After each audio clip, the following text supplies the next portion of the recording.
Make some noise for Ajodah! Oh boy, yeah, get out. Okay. I was clean shaven when this show started. Listen, gang, alright, now I can use some choice racial slurs, but I'm kidding. I'm proud enough to say that kind of. I'll make a deal with you guys right now. I know it's been a long show. All for it. If someone buys me a drink, I will get off this stage right now.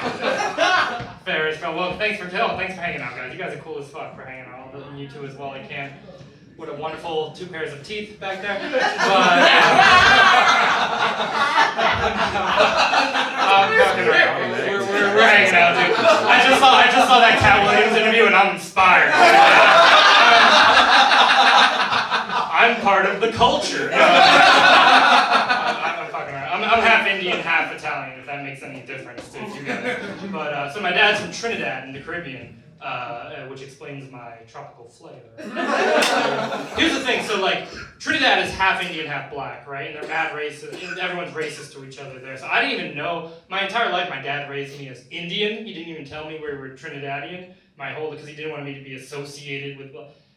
And then he like abandoned my mom, so I don't know who has the moral high ground. But anyway, so my dad walked out of my family when I was 17, which is a little late. For he was a big procrastinator. He never got around to it, so he never got a driver's license either because he was an illegal immigrant, so he didn't have paperwork. So you know what it's like to have your father walk out on your family and then walk back in and then like ask for a ride to the train station. But anyway, what's going on? This has been a fun show. I won't do bits. Can I guys tell you just like a story? I'll tell you like an interesting story. I've been thinking about it a lot. I just wanted to get it off my chest.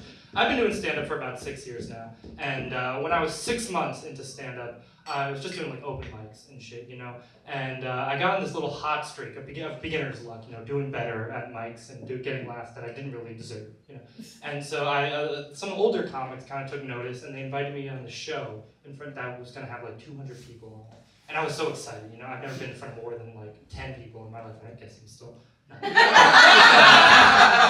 I was feeling like hot shit. I was feeling like the fucking man, And so that day, the day of the show, I said, I was thinking to myself, I'm going to do a joke that I wrote that morning. But it wasn't finished yet. I didn't write a punch. And the premise of the joke, which I think will be funny one day, was, if God hates gay people, how come there's no ugly gay people? Right? And I think that's a funny idea, right? That's a funny idea, but there's no punchline to it, right? And so I said, you know what? I remember this thing I saw Patrice O'Neill say once about Comedy Central. He said, sometimes you just got to go up there and be a comic. And so I was like, you know what? I'm going to go up there and I'm going to be a comic. And so I get up there, and I'm opening the show, by the way. I'm the first one up. And I'm staring in front of 200 people, and I get so nervous. I go, God hates gay people. I forgot to say if.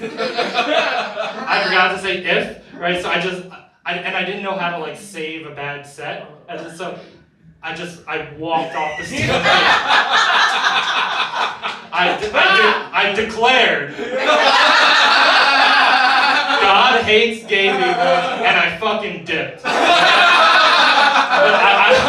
I was supposed to do 5 minutes. I did 15 seconds. And so the next comic was in the bathroom. So the host comes up to me and he's like, you gotta get back up there. So I get back up there and I'm looking at the crowd and I go, if God hates gay people, how come there's no ugly gay people? And the way the show's lit, this is at Midtown, there's a guy staring right at me, and he just looks at me and he just goes, ha. And I'm still nervous about it. I don't know what the fuck to do. And I like every time I go to my notebook to address that joke, I get fucking like Vietnam flashbacks. You weren't fucking there. That was brutal, man. My mom was there. She doesn't come to my shows anymore. What else is going on? I'm 27. Big news in my life. I've got a friend of mine recently passed away from high school. We've been in touch ever since we were like 16 years old, and he passed away. I was very close with his family, you know, and I still keep in touch. He passed away maybe like 6 or 7 months ago, and I keep in touch with his mother, right? And I was checking in with her for the New Year's, for the holidays, and she goes, "Oh, you know, John, he lives in Jersey, where I'm from, and she goes, "Oh, little bluebird stopped by my window this morning at the kitchen," and I just felt like, you know, that was a symbol from Joseph to let me know he's okay. Oh my God. And that was sweet and all, but I didn't have the heart to break it to her that Joseph was one of the stupidest fucking people that I've ever met. And I'm like, this guy's not understanding metaphor.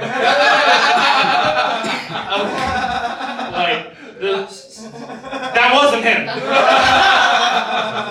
But I didn't know what to tell her. So anyway, I'll get out of here real quick. But I started this, before I go, I started this new job recently, and this girl in my work is really attractive, and she's been hitting on me a lot, which never happens. And I look her up on Instagram, and I look exactly like her dead ex-boyfriend.